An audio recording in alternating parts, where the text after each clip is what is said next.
Welcome to Module 2. During this module, we will discuss matrices and data manipulations. As you can see, I split my screen so that I have the PowerPoint lecture on one side and the MATLAB command window workspace and a script that I'll be using at the bottom. Let's begin. MATLAB is a matrix laboratory. It's designed to work on matrices rather than one number at a time. This increases the amount of speed it takes to do different computations, especially on large data matrices. We will spend the majority of the time today talking about numeric data, but I'll also discuss a couple other different types of data that we use commonly in neuroscience research. Obviously, manual input of data matrices is not optimal. Typing things into the command window may cause additional errors, so the best way to do this and to import large amounts of data is to use the import window as I showed in Module 1, or loading preset.mat files that are output from your data collection. You can also generate matrices using built-in functions like the random number generator, ones, zeros, and a few others that we'll discuss momentarily. There are really three different types of data matrices that we can handle in MATLAB. One is text data, and we'll discuss a couple different types of text data, numeric data, and heterogeneous data matrices, which are a combination of text and numeric data. When you create a matrix or a variable in MATLAB, it should take the form of the following expression. On the left side of the equal sign, we should have the variable name, without any spaces, and that's going to be equal to some expression or value. This can be the values for a data matrix. It can be some operation that's being done in a matrix. If you do not name your expression or variable on the left side, MATLAB will call it answer or ANS. MATLAB is also case sensitive, so capitalized A is not equivalent to a lowercase a. And a semicolon at the end of an expression, seen here, suppresses the output on the screen in the command window. There are a couple different types of matrices. We're most commonly used to seeing 2D variables, for example, what you would see on an Excel data spreadsheet. Each value in a 2D matrix is called an element, and data matrices are oriented in MATLAB and in Excel into rows and columns that are indexed by the row listed first and the column listed second, or just by the number of elements. So, for example, matrix 1 has 3 rows of data and 4 columns, and in total it has 12 elements. The elements are indexed by counting the values along each row first, 1, 2, 3, and then going to the next column, 4, 5, 6. So if we input matrix 1 of element 4, we should get number 2. So let's go ahead and try that here. So I'm going to input the data matrix here,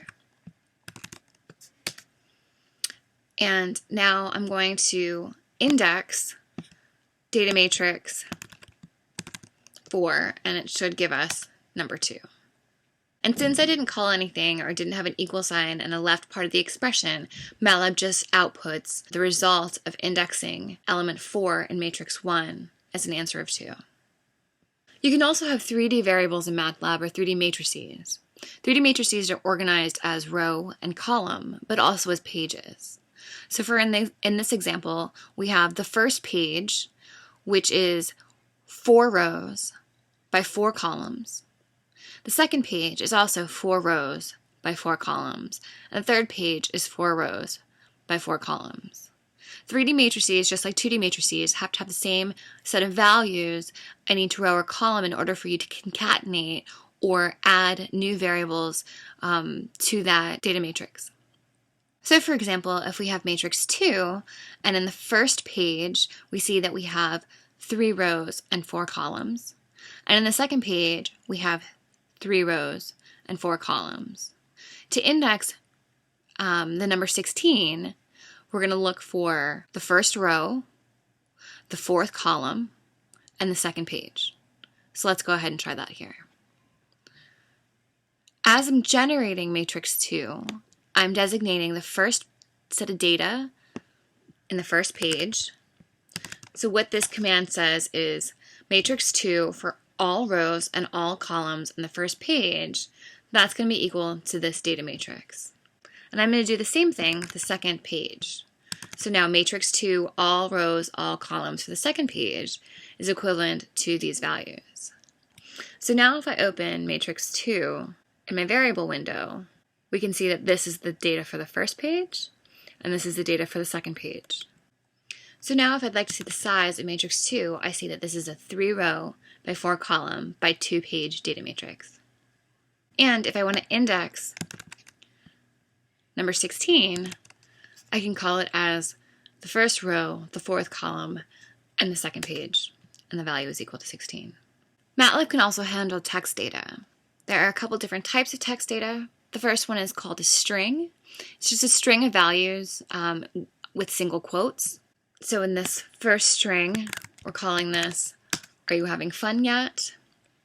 Because I haven't added the semicolon at the end of the line, it does not suppress the values in the command window, so it will always print to screen. And now if I type string of element 1, it will just give me A, because this is the first element in this string.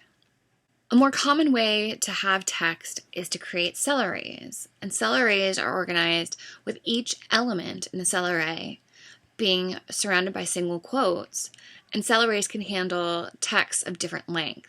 So here, let's create our first cell array, and it'll print each of the different columns of the first cell array. And we can see that when I double click in the variable window, each column is a different word. Okay, so now when we try to index the first value in our cell array, we see that it's equal to R. And in a cell array, you can either use regular brackets or curly brackets to index variables. So these are equivalent. And lastly, if we want to print the first value in the third column, so this should be having, we can call it as row and column. Since our cell array only has one row, in the first set of examples, we didn't need to actually include that, since everything will be counted element-wise. It's more common to have cell arrays that are labeling information that we want. So for example, we can have electrode names as one cell array or subject identifiers as a second cell array. And notice that every time I add another data matrix, it's input into the workspace, and we're also given additional information about each of these different values. So the first one that I'm going to do, I'm just going to clear out the answer. What we see is that the curly brackets indicate cell arrays, the little quadrants indicate numerical data matrices, ABC is a string, and we have different information about the size of each of those different data matrices. So if I type whose, it'll provide additional information about each of those different variables in my workspace, including other special attributes, and the amount of bytes that it counts in storage. Categorical arrays are a new type of input data type in MATLAB. Categorical arrays can be converted from cell arrays and can index something that you'd want to do some type of statistical operation to. So for example, if you had different conditions and you wanted to analyze your data by condition, we can create a cell array that has each of the different condition names and then change it to be a categorical variable that can be used then in any statistical analysis and also for plotting. So for example, I have a new cell array called conditions. And now using the function categorical, we can change the conditions variable from a cell array to a categorical array. And now what you see here is it changed it from a cell to a categorical array with a different icon. If we want to understand this a little bit better, we can type doc categorical, because this is a function, and we should pull up the MATLAB documentation for the categorical function. So here we have the documentation for the categorical array. So here the description says that it creates a categorical array from array A. And the categories are now sorted based on what's called value set. So I'll show you an example of this in just a moment. Remember, anytime that you want to understand any of the functions that I use, you can always search the documentation for the information for the syntax, the description, and examples Okay, so I'm going to close this here, and we're now going to create an ordinal array, so some type of ordering to our categorical array by providing a value set called order. So this ordering, you have to specifically designate. So in this case, my ordering is baseline is first, condition 1, and condition 2. You'll notice that because of the way that the variables are named here, MATLAB automatically organizes any categorical arrays and creates an order based simply on the alphabetical designation. So now I'm going to create an order variable, and I'm going to... So as you can see, the order is now printed to the screen, and now I can look up information about the different categories that are included in this conditions variable. So it says the categories are baseline, condition 1, and condition 2. And then I can also do a summary of the condition. So here I can see how many times each condition is created. Numeric data comes in the format of a double precision, or 8 bytes of memory, value that has 5 significant digits with either a fixed or floating point or a combo. And so basically what happens is each value has 5 significant digits where the decimal point can float or can be fixed, depending on how the data are organized in your matrix. Any imaginary numbers are stored as I, and you have your basic data operations that you can do: addition, subtraction, multiplication, division, exponents, transpose, and then you can also group elements in terms of orders or operations. Obviously, there are many built-in functions for computations and common numbers. These are just a few of them, including pi, infinity, not a number, square root, and so forth. And then there are also values that can create zeros, ones, and random numbers. So let's start with a couple different numeric variables or matrices. So here we see variable A, or matrix A, is equal to these values, and matrix B is equal to these values. These are just different ways of inputting data. So we see that A has 6 elements, and it's organized with 1 row and 6 columns. Data B is written like this, and again, we have 1 row with 6 values. So the take-home message from this is that MATLAB treats commas and spaces equivalent when it's creating matrices. When we type the size of A, we see that it's a 1 by 6. And when we do the size of B, we see that it's a 1 by 6. Again, note, I haven't ended any of my expressions with a semicolon because I actually want the information to be printed to the screen. Now let's create a third data matrix called C. And what we see here is that the semicolon within a matrix designates the end of a row. So it's doing row 1 and entering 1 and ending that row, going to the next row, 2, ending that row and going to the next, and so forth. And now when we print size of C, we get 6 rows by 1 column. And now we can also transpose C so that it looks like A. What transpose does is switches the elements from rows and columns. So if I do C transpose,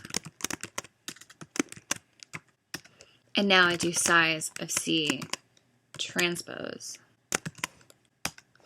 it's now a 1 by 6. And let's figure out how we would create a variable D that looks like this. A variable D is equal to, and on the first row we have values 1, 2, and 3. We want to end that row and go to the next row and enter 4, 5, and 6. And now we've created a variable D that looks just like it does on the screen. And when we look for the size of D, we should see that it's a 2-row by 3-column matrix. Indeed, that's the case. Now, when we type length of D, we see that it gives us the value 3. And if that's a little bit confusing, again, I want to look for the document of length to find out what exactly this length command is doing. And what we see here is that this length command gives us the length of the largest array dimension. So for example, matrix D has the largest size dimension as its columns, which equals 3, which is why length D gives us a value of 3. You can build larger matrices from 2 or more smaller matrices as long as the dimensions of the matrices match in one of the 2 dimensions. So here we're going to create 2 new data matrices, E and F. And since the size of A of B match in both dimensions, we can create 2 new variables. So E is equal to A and B, and what this is going to do is, because I don't have a semicolon, it will take all the values in the first row and then concatenate the variables from B in sequence. So now what we have is, so if we do size of E is equal to a 1 by 12 data matrix, where the first 6 values are the information from matrix A, and the next 6 values are the values from matrix B. We can also concatenate this in the other dimension. And so we can create matrix F as A semicolon B. So what this will do is it will take the values from A as the first row, end that row, and create a new row with values from matrix B. So now if we do the size of F, we see that it's a 2-row by 6-column data matrix. Before we move on to the next part, I want to try to concatenate matrices A and C. So the first thing I want to look at is that matrix A has a size of 1 row by 6 values, and matrix C has a 6 by 1 matrix. So if I was to create a new matrix called AC and try to concatenate these 2 matrices, we'll get an error. And it says horizontal concatenation, dimensions of matrices being concatenated are not consistent. So what I have to do is I have to transform one of these variables so that it matches the dimensions of another. So what I can do instead is I can switch the organization of matrix C so that now it's a 1 by 6 data matrix. And you can see that that worked fine. We can get different parts of the matrices using the colon operator. So now what I want to do is I want to create 2 new variables, G and H. So here I want to create matrix G, which is equal to matrix D, the second row and all columns. And so what it does is it took the values from matrix D, which are these, and only the second row. Now if I want to create a new matrix H, and I want all rows and just the second and third columns, it will give me these values. We can also use a colon operator to create equally spaced new matrices that have a starting and end value. So for example, I'm going to create a time matrix or time variable that goes from 1 to 500 in increments of 1. And the default is that it's going to be a single unit increase. So this equation will be equal to this equation. Start, increment, end. I can also change the increment if I wanted. So say I wanted to go from 1 to 500 in units of 10. I can do that here. And now if I want to do the size of time, I see that it's a 1 by 500. And if I want to look at the size of time 2, it's a 1 by 50. If you want to delete rows or columns in matrices, one way to do that is to replace the elements but keep the placeholders by using the NaN, or not a number. So for example, if I have my matrix D and I want to set all rows and the second column of values to NaNs, I can index it like this.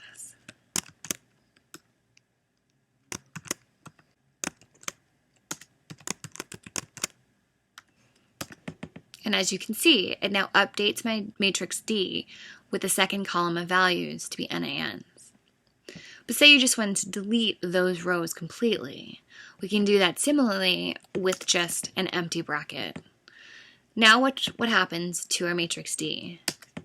It's deleted that second column of values and it's shifted the columns over. So now when we look at the size, we have a 2 by 2 matrix. Importantly, you cannot delete a single individual element and maintain the shape of the original matrix. So for example, if we look at variable C, we see that it's a 1 by 6 data matrix, and say I want to get rid of the value in the second row, first column. If I try to do this, we'll get an error that says that the subscripted assignment dimensions mismatch. It doesn't like that you're trying to delete that altogether. What we could do is we could set it as an NaN, and you'll notice now the second row in the first column is now an NaN. We can delete an element and reshape the entire matrix using the colon operator. So for example, and now what this says is, for a start point of element 2 in increments of 1, the end point of 2, suggesting only this is the value, we want to create an empty bracket. And now what this will do is it'll reshape my data matrix. So now there's only 5 elements, and it's deleted value 2. You can have heterogeneous data types stored in what are called structures. The organization of structures are as follows. You have a matrix called Study 1. Study 1 has 2 subsections. The first subsection contains 4 additional variables: subject, sessions, session 1 data, and session 2 data. What you can see here is that this first section has data from Subject 1. Subject 1 completed 2 sessions, and they have 2 sets of data from Session 1 and Session 2. The second section has data from Subject 2. Subject 2 only completed 1 session, and here's the data from Session 1.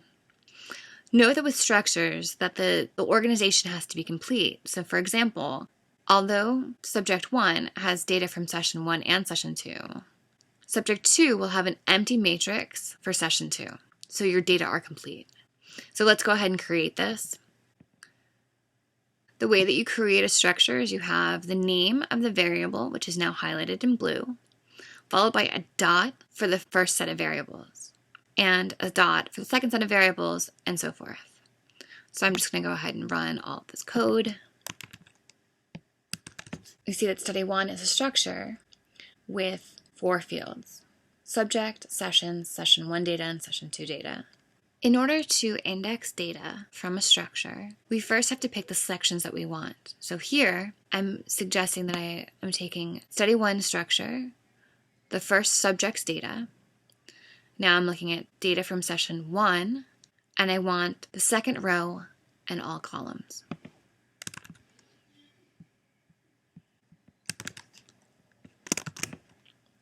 And when I type that in here, I see that I get 180, 178, and 177, which is data from Subject 1, Session 1, and Row 2.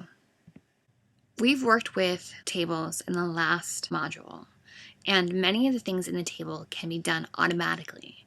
We can sort data, remove columns, delete rows, and add new variables just using the variable editor.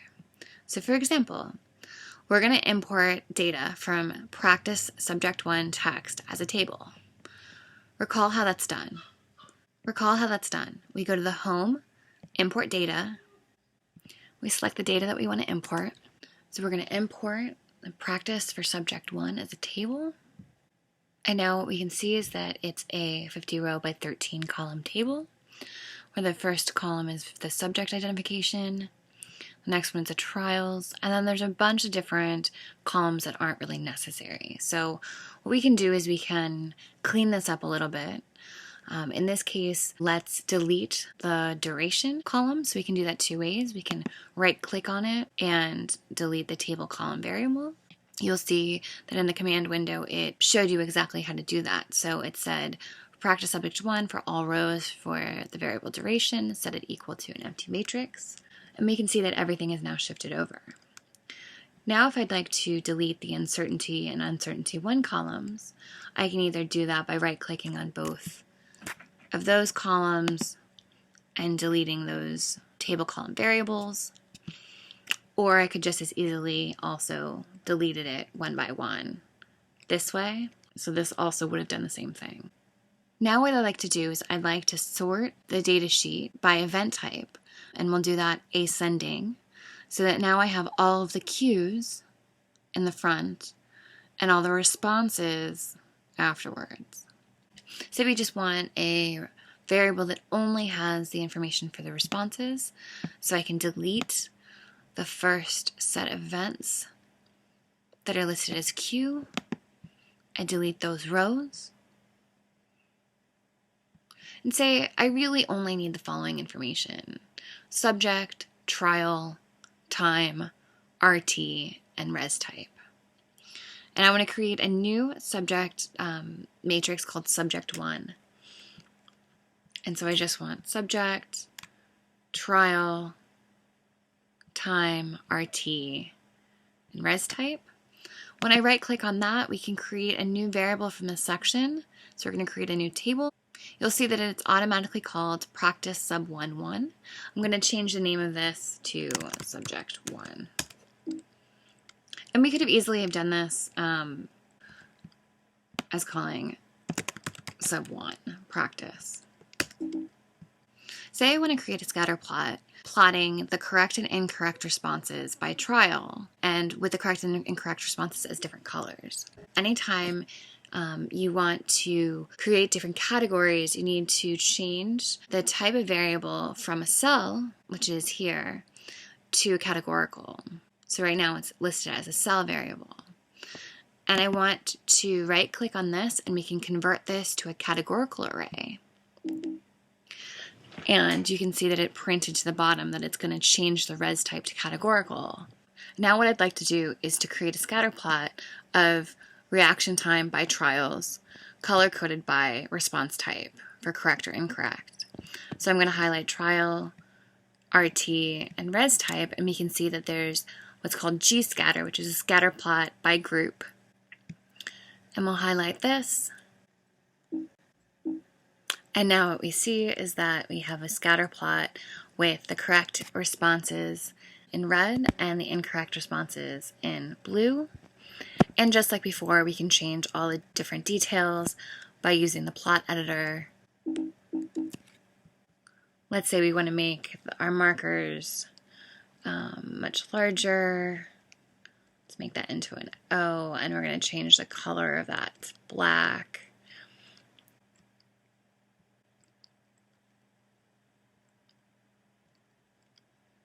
And let's change the other markers to red.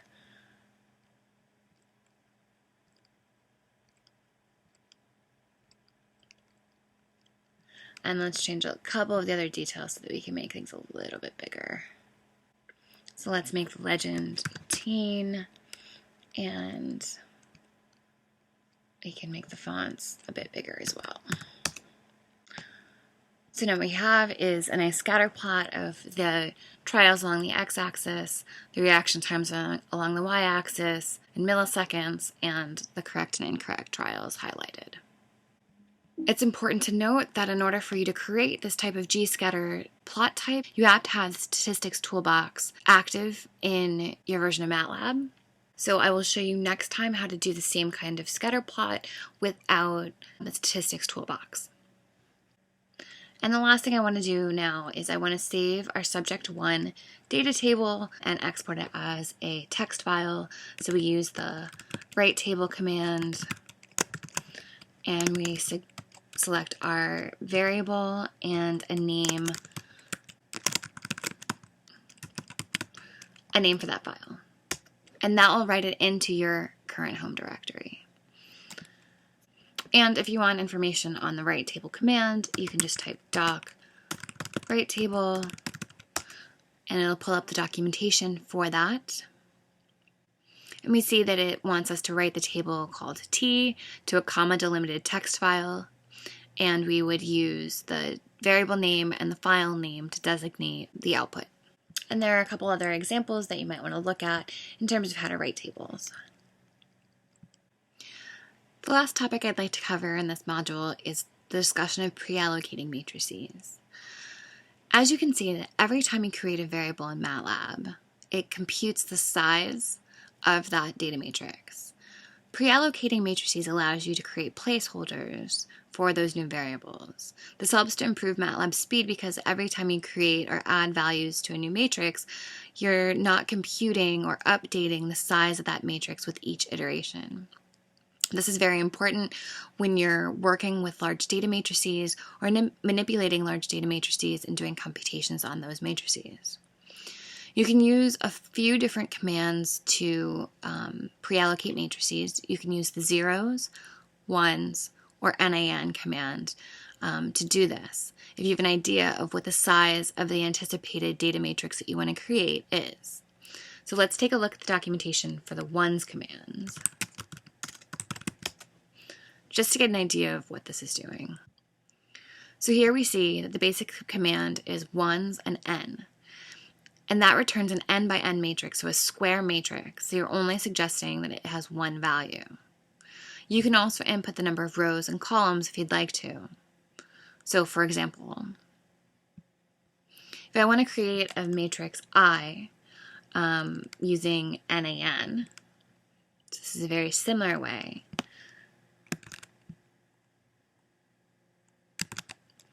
NaN is a similar command. Now I've created a 4x2 data matrix with NaN placeholders.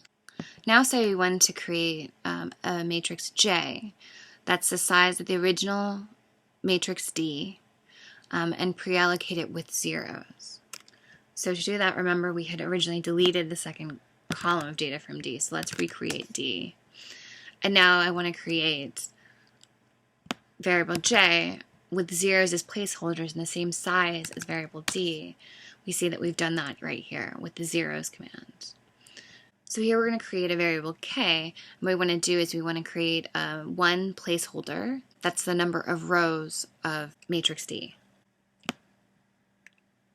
And so now we have ones placeholders that are the number of rows in the first column of matrix D.